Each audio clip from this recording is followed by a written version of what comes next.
Welcome to the small town of Jerusalem's Lot, Maine. A happy little burg with a dark history, mostly tied to the legendary Marston House, a supposedly haunted house that looms over the town like a giant monument to evil. The latest inhabitants of the Marston House, mysterious antique dealers Richard Straker and Kurt Barlow. Their arrival coincides with a series of disappearances happening around town, and fiction author Ben Mears becomes convinced that Barlow is a vampire and Straker is his ghoulish keeper. Today we dive into the 1979 miniseries that first adapted Stephen King's second novel, Salem's Lot. I'm Connor Eyzaguirre. And I'm Austin Johnson. And this is Filmgazm.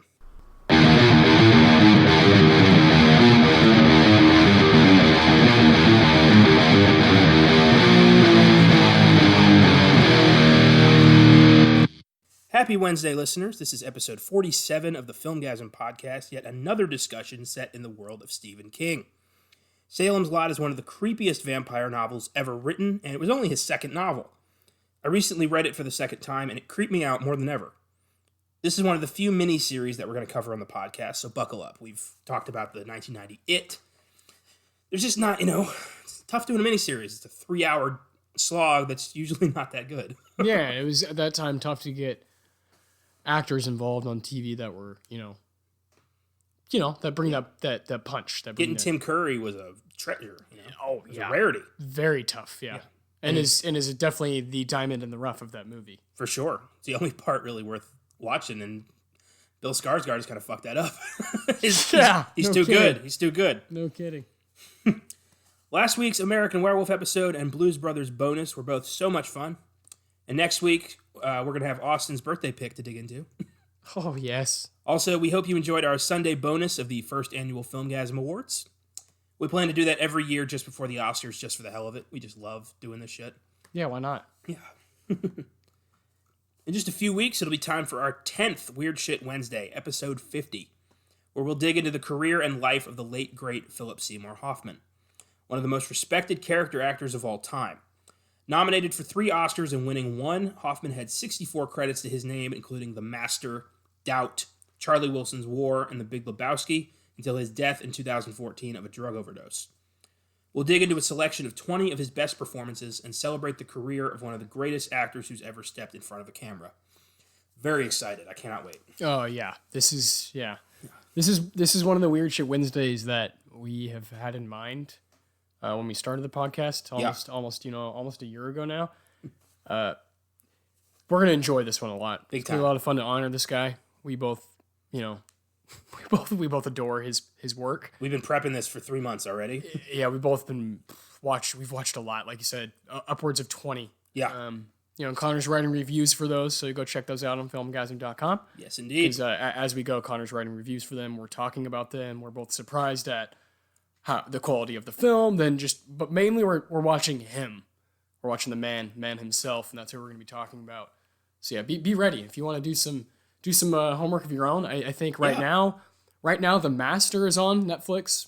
Doubt is on Netflix. Talented Mr. Ripley. Magnolia is on Netflix. That's 4 Yeah. PSH performances just on Netflix. Mm-hmm. Go check those out, man. Because we're going to be talking about definitely those 4 For sure. heavily. So yeah, cannot wait for that one. That's definitely a Weird Shit Wednesday. Sometimes we're digging into stuff that's tough to talk about. This is not. No, this is going to be a PSH breeze. is the man. Yeah, can't wait, man. Oh, so much good. But first, it's time for the rewind, where we look at past episodes in search of updates. Got 2 for you today. All right. One on bonus episode 1, Once Upon a Time in Hollywood. Yes. And one on bonus episode 10, El Camino, a Breaking Bad movie. Yikes. No, it's a good one. It's a good bonus. Okay.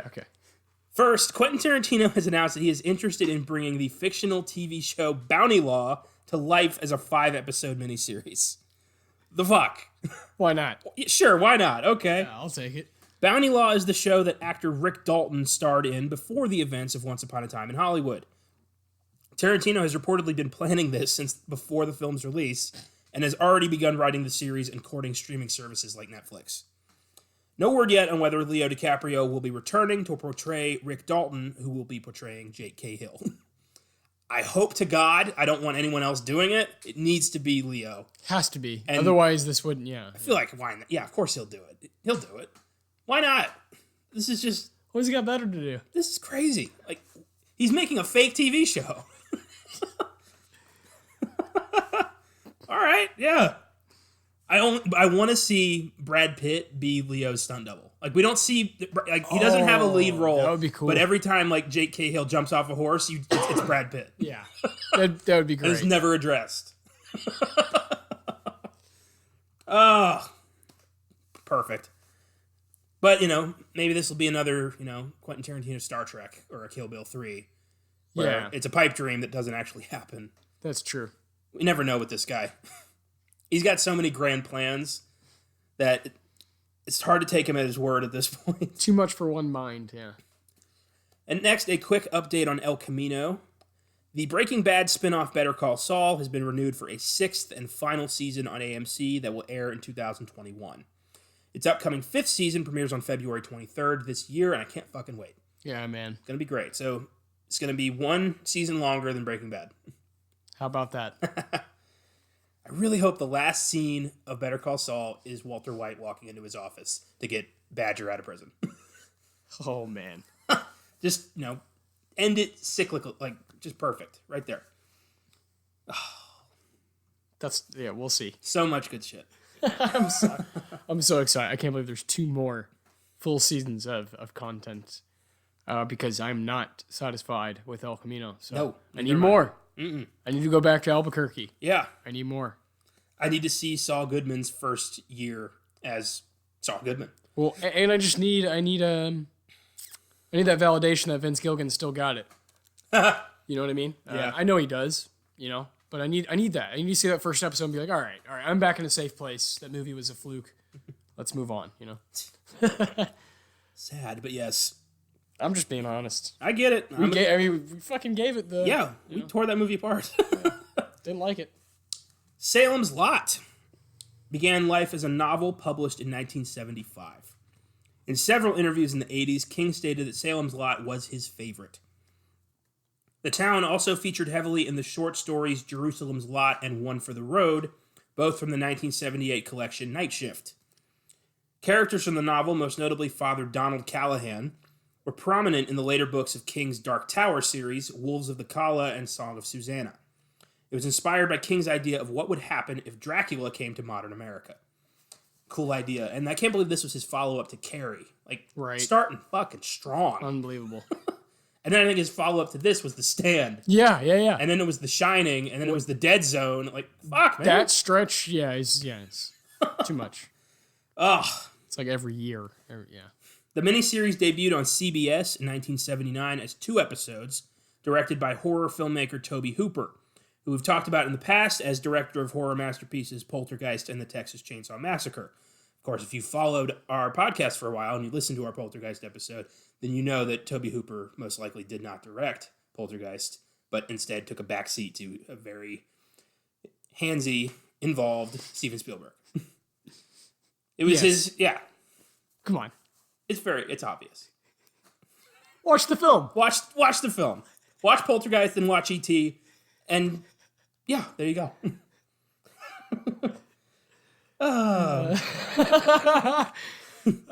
We all know what this is. Another King project that he directed actually was 1995's The Mangler, based on a story from Night Shift. So Hooper did later on do another King movie. A bad one, apparently. I didn't see it, but I heard it was shit. The Mangler is such a cool story, too, in Night Shift. Just, a demonically possessed industrial dryer. Not the easiest to adapt for the screen. Hooper died in 2017 at age 74 of natural causes.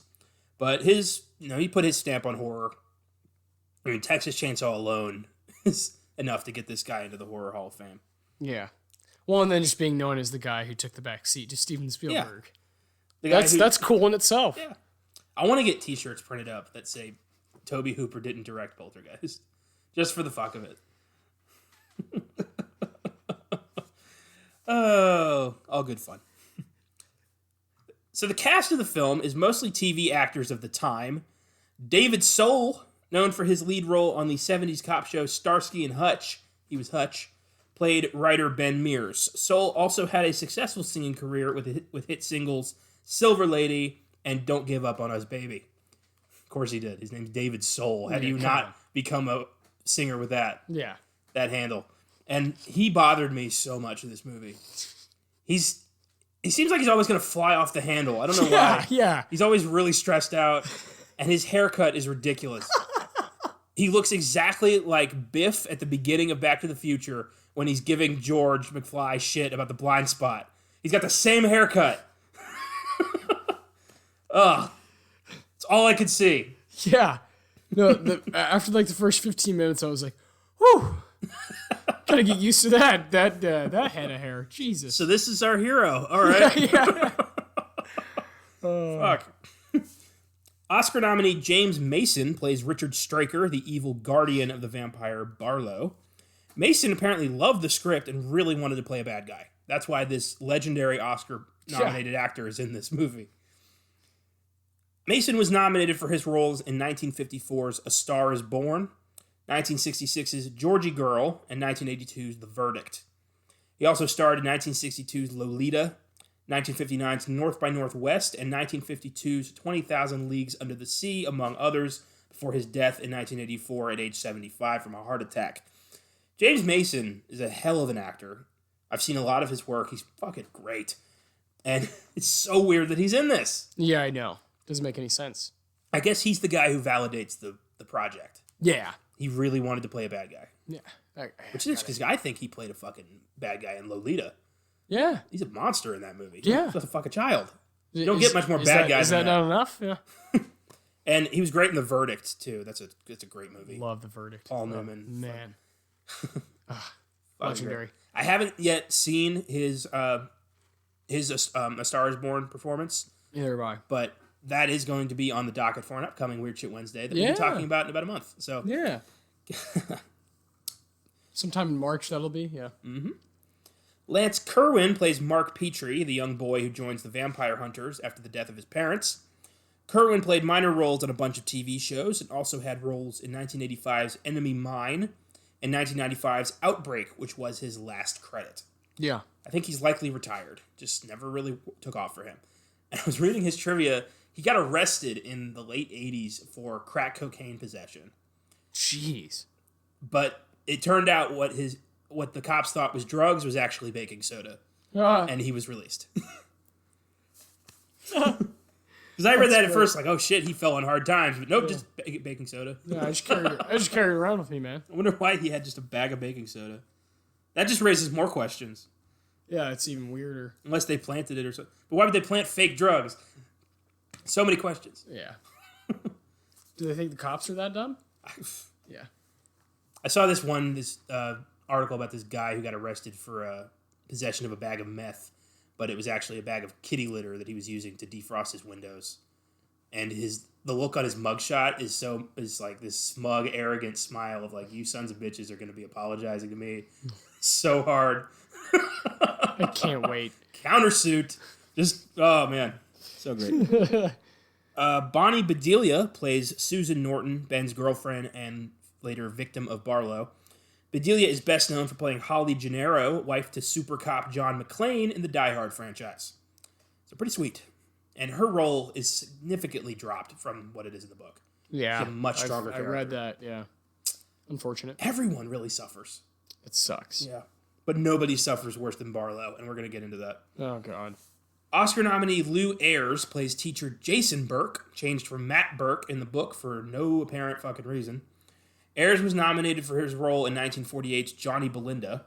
He had a successful film career in the early 20th century, appearing in films like All Quiet on the Western Front, Battle for the Planet of the Apes, and he played Dr. James Kildare in 8 films. He died in 96 at age 88 from complications due to a coma. Ed Flanders plays Dr. Bill Norton, combining the roles of Susan's father and Dr. Jimmy Cody. Why? I don't know. Flanders had a lead role in the 1982 to 1988 hospital drama St. Elsewhere, and he played a priest in The Exorcist III, among other roles. He committed suicide in 1995 at age 60. Jeez. Yeah, didn't see that coming. Exorcist 3, man. Like, we might reserve a full episode for Exorcist 3. That's a fucking scary movie. Indeed it is. Indeed it is. Ooh.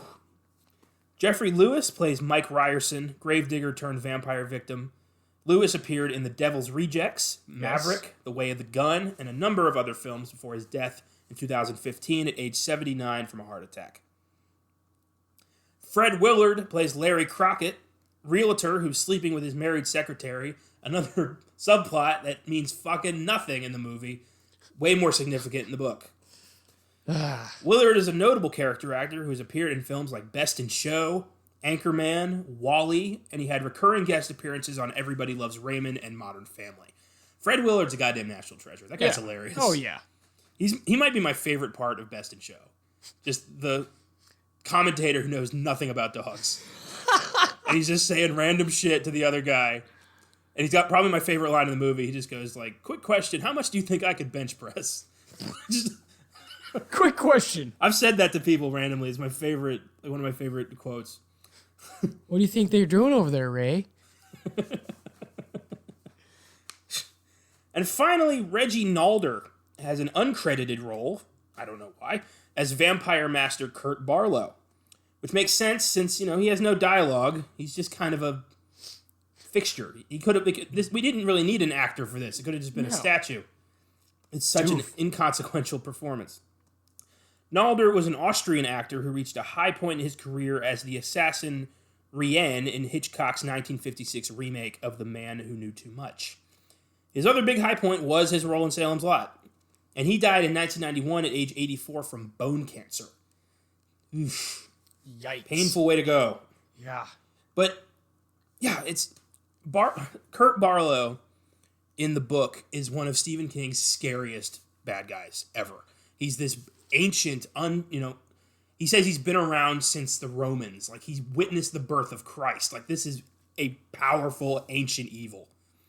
And in the movie, he just goes 3 times and dies. It's so ridiculous. It's so frustrating. He gets no dialogue. It's stupid. Really bothers me. Yeah, no kidding. Especially since I just read the book and this was all still fresh. So I was just like, I was waiting for things to happen that never fucking happened. Salem's Lot has an IMDb score of 6.8 and a surprisingly high Rotten Tomatoes score of 88%. Wow. I know. It's considered a classic by a lot of people. It was nominated for 3 Primetime Emmys, including Best Graphic Design and Title Sequences, Best Makeup, and Best Score for composer Harry Sukman. And, yeah, of the ones it should be nominated for, yeah, all right. Yeah, fair enough. Yeah. The vampire makeup, admittedly, is pretty creepy. Yeah, I do like the music. Yeah. Yes.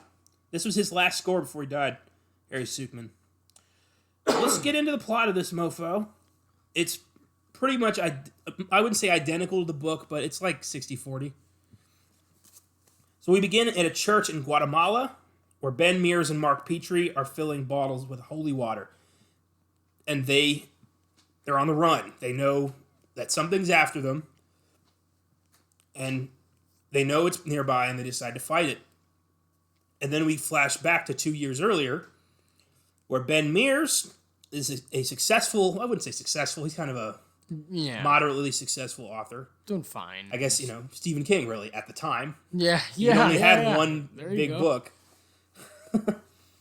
He goes home to Salem's Lot, Maine, his hometown, which never really gets addressed that much. And he's there to write a book about the Marston House, this haunted house in town that kind of looms over the town on this big hill. And a lot of dark shit happened in that house. People were killed. The man who bought it, Hubie Marston, the man who the house is named after, it's very much implied he was a pedophile who killed a lot of children. And the book goes into much more detail about the history of this house. But suffice it to say, it's a dark place. And it's obviously it has that reputation. It's a magnet for evil men. Yeah. And the latest people to buy this house are these antiques dealers, Richard Straker and the mysterious Kurt Barlow, who nobody has ever seen. Straker just kind of walks around, very English, in the middle of the day, while letting the townsfolk kind of stare at him the whole time. Yeah. He's a stranger in a small town. A stranger who keeps to himself. You can't be that in a small town, especially not a Stephen King story. You're up to something. So Ben wants to, first he tries to get the house himself. He starts to rent it, and they're like, well, sold. Sorry. Yeah. And Crockett's like, nobody ever tried to buy that house in 20 years. Now all of a sudden, these 2 people want it. Another statement that goes nowhere. And it's you find out that Crockett is banging his secretary. Yeah, of course. That's just so we can have a scene later that admittedly is entertaining. Yeah. Where her husband, I think her name's Bonnie, and maybe, I don't know. I don't remember. I think that's right. It sounds right. Her husband sticks a shotgun in Crockett's mouth, pulls the trigger, and it's empty. Ah, so great. And then she fucking says, like, no, he tried to rape me. That's not what's going on here. Like, fuck you.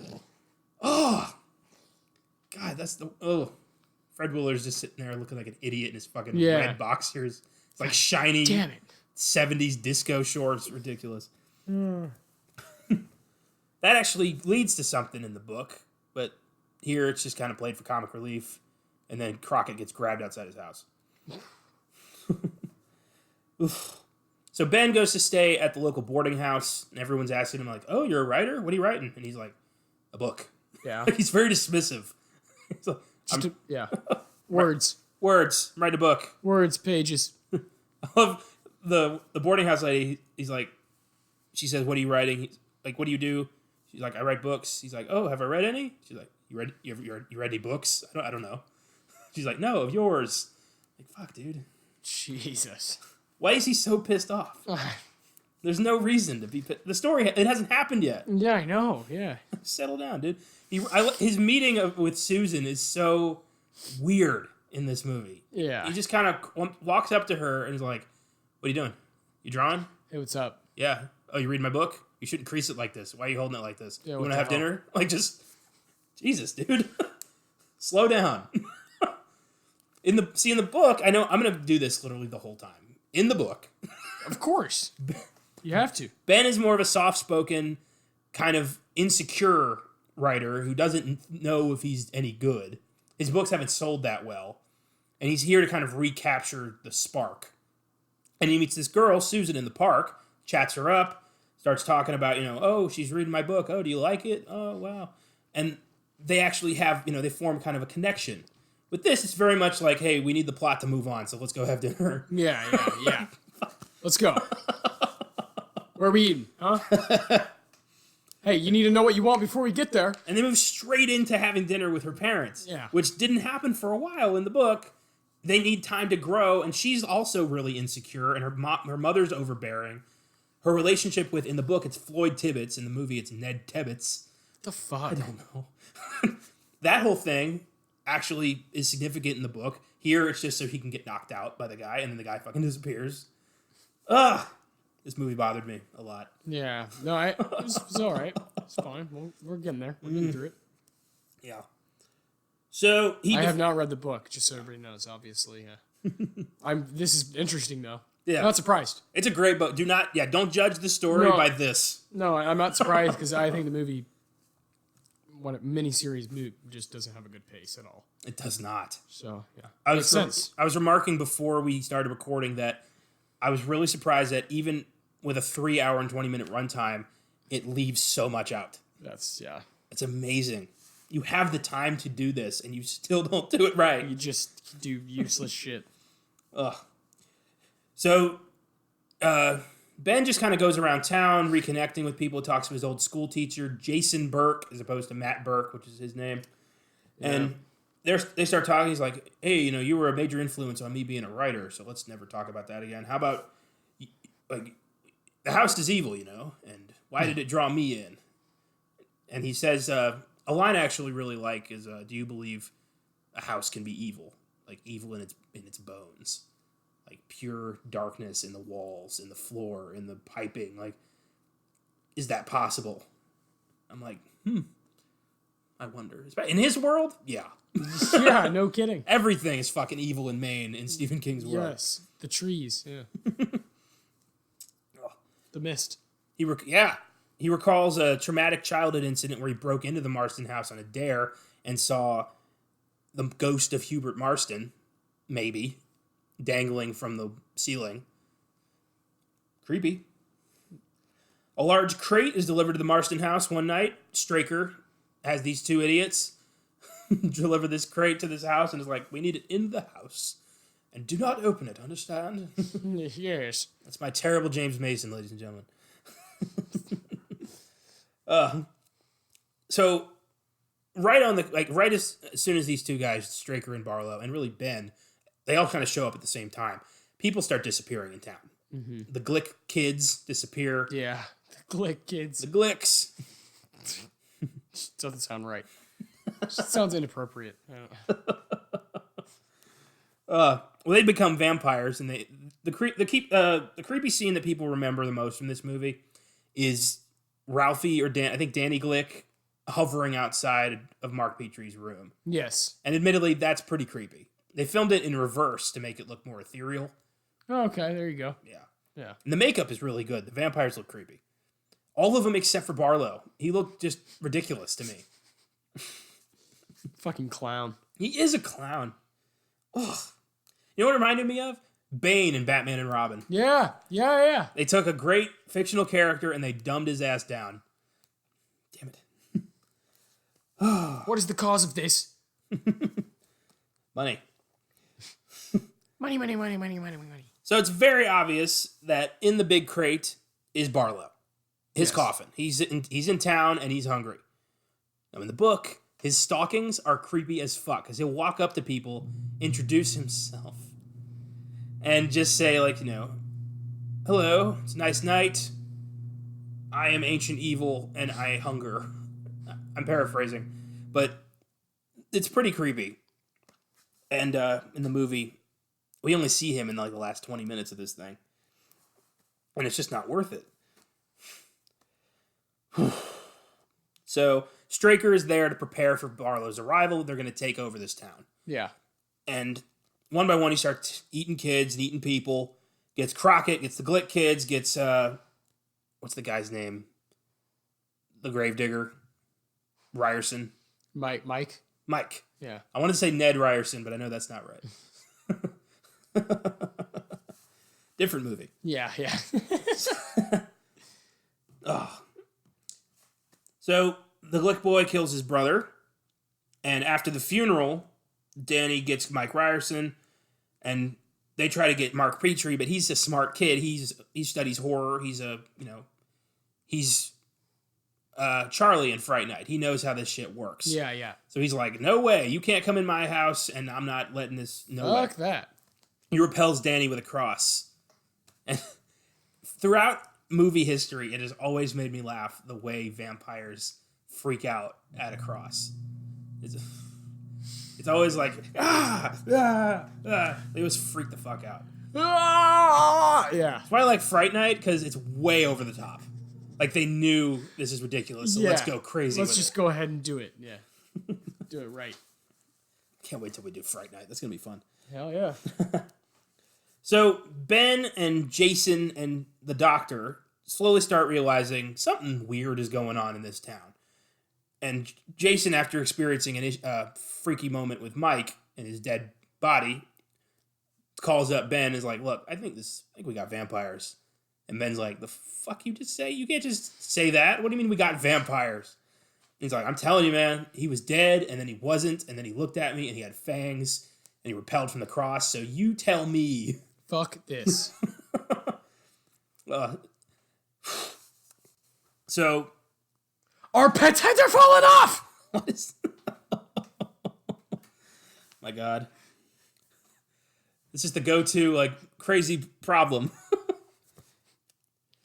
So the creepiest moment for me is when Danny's mother, Marjorie Glick, is dead in the morgue, and Ben's watching over it with a makeshift cross he made from fucking popsicle sticks. Yeah, I didn't know it worked like that. Why didn't he just like? Yeah, exactly. Just make the cross with his fingers. Never understood. Reminded me of the Fearless Vampire Killers when they made a cross with the swords and then just left it on the floor. Yeah. Goddamn. That movie was ridiculous. It was terrible.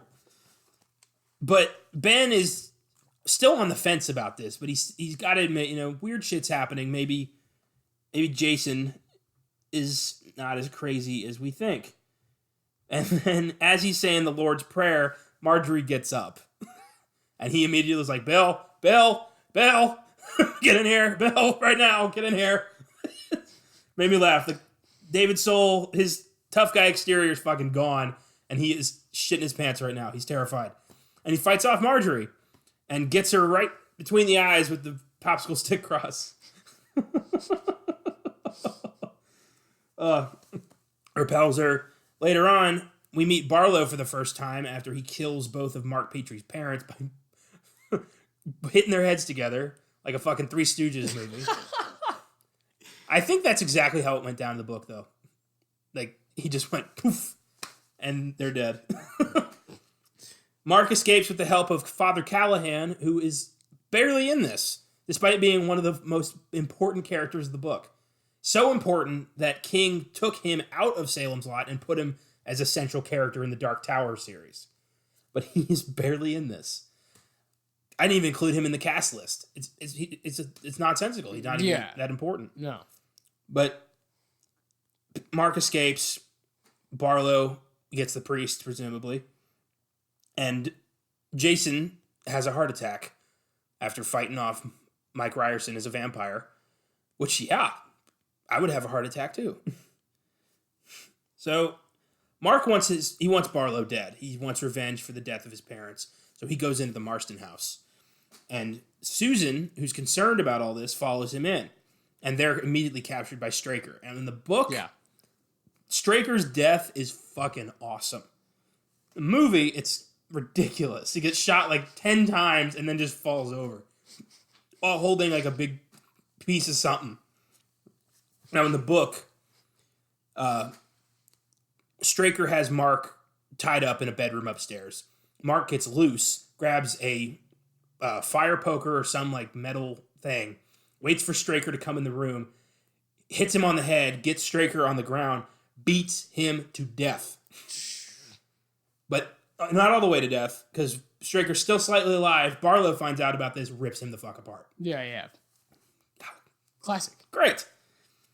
Didn't get that in the movie. No. The Doctor also kind of similar in the movie, but he falls down into a pit of like needles and is impaled. Straker doesn't just freak out and like push him into a wall full of swords. Fuck. And again, it reminded me of, again, Fright Night, where the keeper dude is going down the stairs and he keeps getting shot, but he's not dying, and you think, oh, he's a ghoul or something. But no, Straker's just really hopped up on adrenaline right now. Yes, yeah. And falls over pretty quickly after like 10 gunshots. Ugh. With everyone else dead, kind of most of it off screen, admittedly, Ben and Mark find Barlow's coffin in the cellar and they impale a stake through his chest. Yes. Really easily. Again, in the book, this was kind of hard. Because Barlow is an ancient evil, maybe the first vampire, maybe Dracula himself. It's not going to be that easy. No, in this he's like looking right at them, just letting it happen. Chump. They get the hell out of there. The whole town is vampires now. Again, we're just kind of led to believe that. We're not really shown anything to prove that. They set fire to the Marston house. They can't find Susan. The house burns. The wind carries the fire towards the town. It's implied that the town is going to burn. But Ben says the fire's good because then it'll repel the vampires out of the hiding places and purify the town. When in reality, this isn't going to help. It's going to burn the town down. The vampire's still going to be there. Exactly. And then we go back to 2 years later with Ben and Mark in Guatemala. And obviously they're on the run from the survivors of the Salem's Lot vampire massacre. And their holy water glows when a vampire's nearby. That's weird. And they go to their lodgings to collect their belongings, knowing they got to get the hell out of there. And they find Susan lying in bed. None of this is in the fucking book. Really? None of this. Well, them in Guatemala is. Susan showing up at the end is not. Wow. Ben having to kill her is a very emotional, powerful moment in the book. Mm-hmm. And it happens way earlier, even before they face Barlow. Jesus. It's kind of Ben's moment of accepting that this is his new reality. And that's lost big time in this movie. Yeah, I would say so. Mm-hmm. Huh. And he just drives a stake through her heart, really emotionless, and is like, all right, Mark, let's go. And that is the end of Salem's Lot. It's a train wreck. Yeah, I'd say so. So, there was a theatrically released sequel made in 1987 titled A Return to Salem's Lot. It stars Michael Moriarty, Samuel Fuller, Andrew Dugan, and a whole bunch of other actors I don't recognize. Right. It was directed by Larry Cohen, the mastermind behind the It's Alive franchise. and it follows a man and his son as they vacation to Salem's Lot, now populated by vampires. The film was annihilated upon release, and Stephen King has disowned it. It has an IMDb score of 4.4, no Rotten Tomatoes critic score, but a user score of 23%. Yikes. It's reviled. Barlow's on the poster. He's not in the movie. Jesus, dude. That pissed a lot of people off.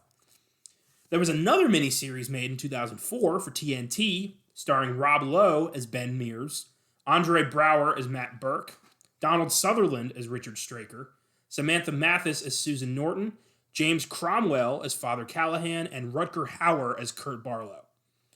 It was poorly received and was later disowned by King again. IMDb score 6.2, Rotten Tomatoes score 50%, and most of that sounds cool.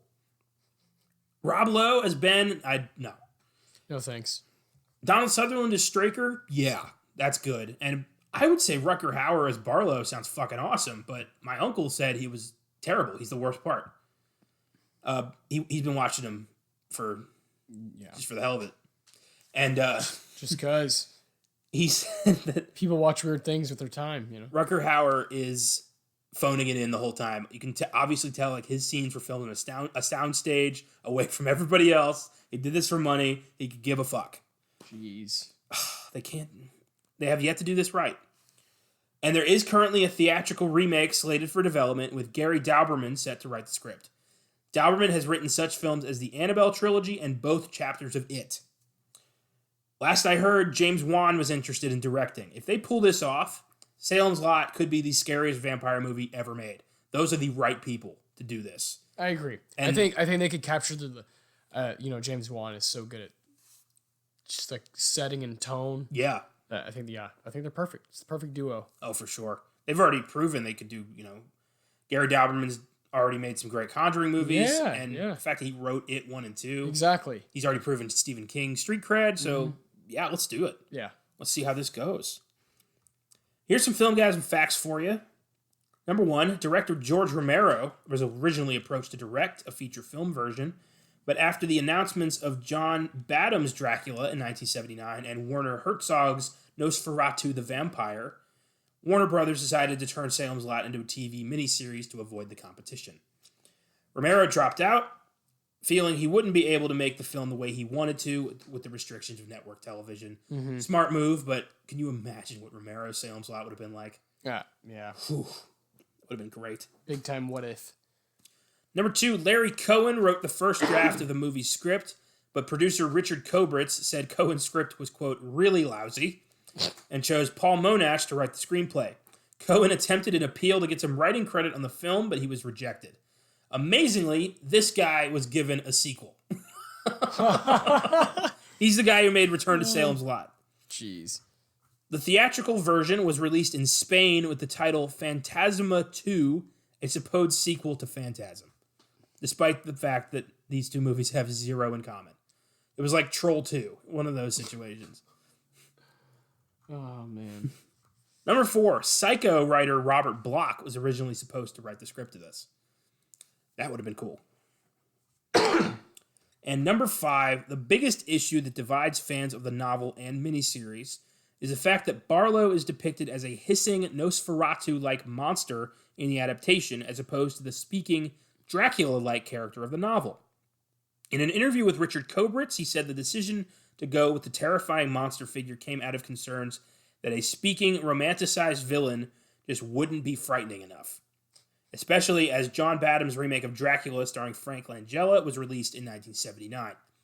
Stephen King was against the change at first, but after he saw the footage, he thought it may help the audience focus more on the main characters. So they went with a watered-down Barlow because they didn't think a romanticized speaking vampire villain would be frightening enough. They didn't think it would work. And then in 85, again, I go back to Fright Night. Yes. Jerry Dandridge, one of the scariest vampires to ever be in film, and he talks quite a lot. He's a romantic. Yeah. That element of the character is crucial. The whole point of a vampire is it lures you in. Yes. You're tempted sexually. And there's something sexy about them. Yeah. And with Barlow, he's just a rabid monster. Yeah. You wonder how something like this could be around for centuries. He's not intelligent. Straker's doing all the work. Yeah, no kidding. And why? In the book, it's a partnership. In the movie, like, why the fuck is Straker doing this? I don't know. That's bizarre. Yes. I give Salem's Lot a resounding 6. Yeah, it gets a nice whopping 5. It just doesn't do it for me. Doesn't do it for me either. The pace is completely off. It's padded to fit a 3-hour miniseries runtime. Yeah. But it also leaves a lot out of the book and completely ruins Barlow. It's got its moments, but overall it's a miss. And so you've never read the book, so this is your one exposure to Salem's Lot. I'll get there. I'll get sucks. there. Yeah, I'll get there, man. It's a shame. Yeah, I do think, it's going to be remade correctly. I hope so. I mean, if it was ever going to happen, it's going to happen now. Yeah, exactly. The King Renaissance. So this is my first time watching this movie too, ever. It's my last time. Oh, yeah, that was it. Yeah, first and last for sure. I don't see... I wouldn't necessarily recommend it to anyone that doesn't love vampire stuff. You have to be really, really into that stuff to give this a go. Because some of the makeup is amazing, but that's all I can say, It's a shame because I am really, really into vampire stuff, and I did not like this at all. Yeah. Yeah, and you love the book, yeah. So. Yeah. Sad stuff. Damn. Sometimes you miss. I think I am going to watch the 2004 miniseries just for the fuck of it, see how it is. That's fair. I'm curious. So, for Friday's bonus, we've had a bit of a rocky road. Yeah. We've selected a few films. They weren't available to us, so we found something that we had access to that fits the tone that we enjoyed. So, what are we doing for Friday? We're doing 1987 Monster Squad, directed by Fred Dekker, written by Fred Dekker and Shane Black. Monster Squad. This is my first go at this movie as well. So exciting stuff. We wanted to do What We Do in the Shadows. Yeah. But it's just, I swear like a month ago it was on Prime. Yeah. It's gone. It happens. We'll get to that one eventually at some point, but this is a good backup. Yes. We will always have a backup no matter what. Oh, for sure. We will always be ready. 100%. So Connor has 2 copies of this film, so I was able to borrow it and watch it, and he watched it, so yeah. The Monster Squad is a long-time childhood favorite of mine, so it was really fun to revisit. I was excited because I knew it was it was one of those 80s ones that you like, and I had no idea Shane Black took part in it, so yeah, I enjoyed it. It's fun. Right on. Man. Much shorter. It's I think like an hour and 20 minutes or something. So yeah, very basic. 2 hours less than by the numbers. Just yep. Here you go. I like that kind of stuff. Me too. I think all horror films should be under 2 hours. Basic, short. Unless you're like The Shining, yeah. Yeah, there's exceptions. Obviously. Unless you're a masterpiece. Yeah. Yes. It's tough. So let's see what happened this week in film. Not a lot, apparently, but I've got 4 bits of news for you anyway. All right. Star Wars Episode 9, The Rise of Skywalker, has surpassed 1 billion worldwide box office gross, despite now being the worst reviewed film in the franchise. And that is including the prequels. Yeah. That is sad. Very. Very sad. Even sadder, Colin Trevorrow's script for his original Episode 9 was leaked online, confirmed to be real. I read the highlights. It was way better. It was called Episode 9, Duel of the Fates, and everything made sense. Palpatine wasn't back. All this, there was no fixing anything. It was just built on what, Last Jedi had already come out, so just build on it. Just, do what you can moving forward. Don't backtrack. It's going to fuck everything up. Yeah. And Trevorrow he knew what he was doing, and what he made sounded like it would have been a fitting end, a good conclusion to this. But no, JJ and Kathleen Kennedy said, no, we gotta fix this. Let's do some greatest hits. Yeah. And Yeah. Fuck. Let's give him some popcorn. Also, Star Wars Still related. haven't seen it. Yeah, I get it, man. I got you. Yeah, I don't know. I'm not going to see it in theaters, so. Well, also Star Wars related, Oscar-nominated director Taika Waititi is in talks to helm a Star Wars movie for Lucasfilm, having already proven himself in the MCU with Thor Ragnarok. And yeah, why wouldn't I want to see Taika Waititi do a Star Wars movie? Do anything. Yeah. Yeah. Especially since the future of Star Wars is likely to be individual solo movies that connect to like a larger whole like the MCU, which is totally fun. And I'm excited. I don't know if I'm ever going to be as excited about Star Wars, but I want to be. And I'm going to try. Yeah. And Taika's going to help. Yeah, you never know. Might get that magic back. Next up, very excited about this, Disney is finally planning National Treasure 3. With producer Jerry Bruckheimer returning and Bad Boys for Life screenwriter Chris Bremner penning the script. No word yet on whether Nick Cage, Diane Kruger, Justin Bartha, Jon Voight, or Harvey Keitel will be returning. No Nick Cage, I'm not there. But if I was a betting man, I'd say Cage will say yes immediately. Yeah, if he's not there, I'm not there. There's one thing that... Right? There's one thing he that, needs. yeah. It's a guaranteed hit. And there's no better guaranteed hit than National Treasure 3. Disney, yeah. Dude's going to kill it. And I really hope they don't ignore what's on page 47 of the secret book. I've been wanting to know what is on that fucking page. Since I was 9 years old. Yes! Christ! Ugh. National Treasure is a treasure. Those two movies are both so much fun. Especially, being a history buff. Jon That's Voight. the shit. Jon Voight. Yeah. So much fun. Nicky Cage, man. I wonder what time period they'll go to for National Treasure 3. Like, we did, we had the Revolution in the first movie, we had the Civil War in the second one. Maybe, like, World War II? Maybe it's some, like, big secret regarding, like, maybe Hitler's still alive. Yeah, there you go. Ooh. Page 47. I'm going to find Hitler's grave. The location of Hitler's brain. Yeah. They're making clones of Adolf Hitler, and I gotta stop them. There's a map on the back of his brain. I gotta find it.